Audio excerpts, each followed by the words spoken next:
तो तीसरी शपथ, जी हां, मोदी 3.0, पीएम मोदी तीसरी बार प्रधानमंत्री के तौर पर शपथ लेने जा रहे हैं और इस तीसरी शपथ की एक जानकारी हम आपको दे रहे हैं। और देखिए, इसी से जुड़ी एक बड़ी खबर आ रही है। थोड़ी देर बाद मोदी सरकार का शपथ ग्रहण, और उस शपथ ग्रहण में शपथ की पहली कुर्सी पर बैठेंगे राजनाथ सिंह, शपथ की दूसरी कुर्सी पर बैठेंगे अमित शाह। जो मंच लगाया गया है मंत्रियों का, उसमें पहली कुर्सी पर राजनाथ सिंह, दूसरी कुर्सी पर अमित शाह।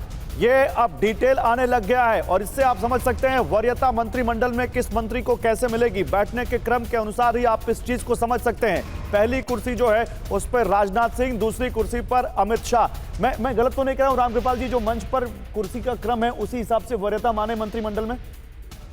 बिल्कुल मान के चलिए। हालांकि कई बार ऐसा होता है कि इसको एग्जैक्टली अब जैसे राजनाथ सिंह भी अध्यक्ष रह चुके हैं, नितिन गडकरी भी अध्यक्ष रह चुके हैं। मुझे याद है 2019 में भी क्रम ऐसे ही था, राजनाथ सिंह ही बैठे थे पहले नंबर की कुर्सी पर और उनके बाद अमित शाह थे। और तब भी ये चर्चा हुई थी कि क्या ये वरिष्ठता के आधार पर भी है, मतलब वरिष्ठ है पार्टी में इस वजह से भी। कैबिनेट प्रोटोकॉल भी है कि अगर प्रधानमंत्री के एब्सेंस में who is the senior most of them all, वो किसी डिग्निटरी के विजिट के दौरान भी उसको अप्लाई किया जा सकता है। प्राइम मिनिस्टर के एब्सेंस में जब मनमोहन सिंह की सरकारें होती तो बहुत एम्पावर्ड ग्रुप ऑफ मिनिस्टर्स बनते थे, तो वो कौन उसको तय करेगा, कौन उसको अध्यक्षता देगा, ये सब चीज़ें सीनियरिटी पे, प्रोटोकॉल पे बहुत मायने रखता है। और होम मिनिस्ट्री और विदेश मंत्रालय इन प्रोटोकॉल्स को बहुत स्ट्रिक्टली फॉलो भी करते हैं। बिल्कुल। और मनोज सिन्हा को आप देख सकते हैं, जम्मू कश्मीर के उपराज्यपाल, कलराज मिश्र को आप देख सकते हैं, तमाम राज्यपाल, उपराज्यपाल, केंद्रीय मंत्री जो पिछली सरकार में रह चुके हैं, जो बड़े नाम हैं बीजेपी के या इसके अलावा भी कुछ बड़े फेसेस, वो सब आपको यहां पर दिखाई दे रहे हैं। शपथ की चौथी कुर्सी पर बैठेंगे जेपी नड्डा, तीसरी कुर्सी पर बैठेंगे नितिन गडकरी, पांचवी कुर्सी पर बैठेंगे शिवराज सिंह चौहान। तो देखिए, अब क्योंकि नड्डा पिछली कैबिनेट में नहीं थे, उससे पहले वाली में थे, और अब शिवराज सिंह चौहान भी आ रहे हैं, तो यहां से सीनियरिटी भी आप तय कर सकते हैं। पहले ही 5 नाम है, उसमें शिवराज सिंह चौहान का नाम शामिल किया गया है। बिल्कुल, उन्हें बड़ा और अहम मंत्रालय भी मिलने वाला है, बड़ी और अहम जिम्मेदारी भी मिलने वाली है। जयशंकर जी, ये जो हम देख रहे हैं कि 5वीं कुर्सी पर बैठ रहे हैं शिवराज सिंह चौहान। शिवराज सिंह चौहान के बारे में क्योंकि लगातार ये बात हो रही थी कि उनका अच्छा प्रदर्शन रहा है, उनका कार्यकाल अच्छा रहा है मुख्यमंत्री के तौर पर, तो उन्हें यहाँ अहम जिम्मेदारी मिलनी चाहिए, क्या उसका संकेत है? जयशंकर जी। नहीं, सबसे बड़ी बात है जो 4 सबसे बड़े महत्वपूर्ण मंत्रालय होते हैं, रक्षा, गृह, विदेश और वित्त। अब उसके हिसाब से देखा जाए तो राजनाथ सिंह का रक्षा हो सकता है, अमित शाह जी का गृह हो सकता है।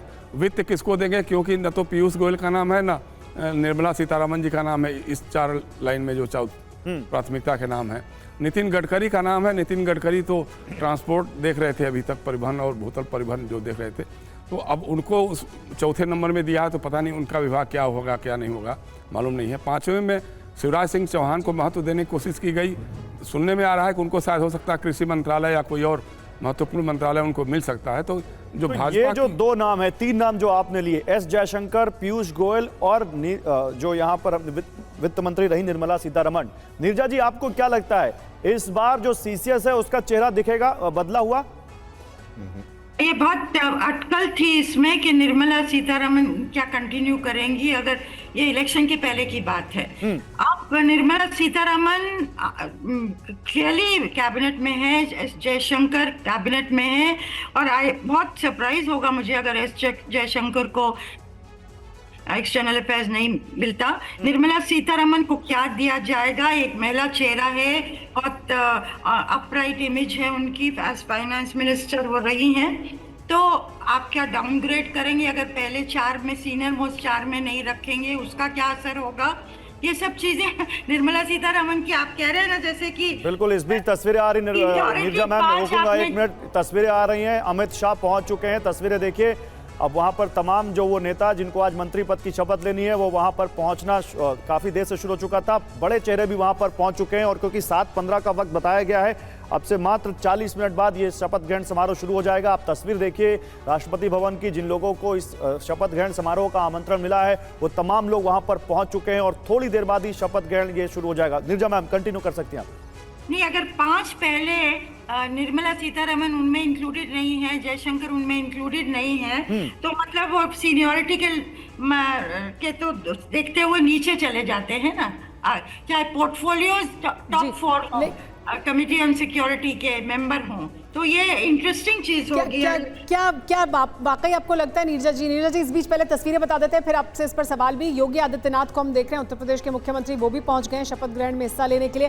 लेकिन नीरजा जी, क्या ये वरिष्ठता के आधार पर भी ऐसा है? क्योंकि इससे पहले भी प्रधानमंत्री नरेंद्र मोदी या बीजेपी की जो रणनीति रही है जिसमें वो लगातार महिला प्रतिनिधित्व की बात करते रहे हैं, तो इस वजह से क्या निर्मला सीतारमण अभी भी वो उस ब्रैकेट में रहेंगी, या कोई बदलाव हम देख सकते हैं कि फिर वो महिला प्रतिनिधित्व वहां ना हो? बहाना और ज्यादा महिला नहीं है इसमें। अगर आप देख रहे थे प्रधानमंत्री की चाय में सुबह बहुत कम चेहरे थे, और एक्चुअली कैंडिडेट्स भी हर एक पार्टी ने नहीं दिए महिला को। 8 से 12% ही कैंडिडेट्स थे। कितने जीत के आए हैं मुझे मालूम नहीं क्या प्रतिशत है हाउस का, लेकिन जो बड़ी बड़ी प्रॉमिसेस की गए थे, रिजर्वेशन बिल विमेन के लिए जो पास हुआ, पार्लियामेंट ने कमिटमेंट किया, हालांकि वो लागू बहुत आगे जाके होगा डिलिमिटेशन के बाद, चाहे वो 2029 में हो या 34 में हो, पर ये माना जा रहा था कि पार्टीज और महिलाओं को टिकट देगी, वो हुआ नहीं बिल्कुल। जी, और तस्वीरों में नितिन गडकरी भी हमें दिख रहे हैं। जी नीरजा जी, और हम तस्वीरें भी बता रहे हैं, साथ साथ नितिन गडकरी को हम देख सकते हैं, वो पहुंच चुके हैं। तो एक एक कर किरण रिजिजू को अब देख रहे हैं, यहाँ किरण रिजिजू की तस्वीरें, वो भी पहुंच रहे हैं। तो एक एक कर तमाम वो मंत्री जो शपथ लेने वाले हैं उनके पहुंचने का सिलसिला भी जारी है, और मेहमान तो यहाँ पहले से ही पहुंच चुके हैं।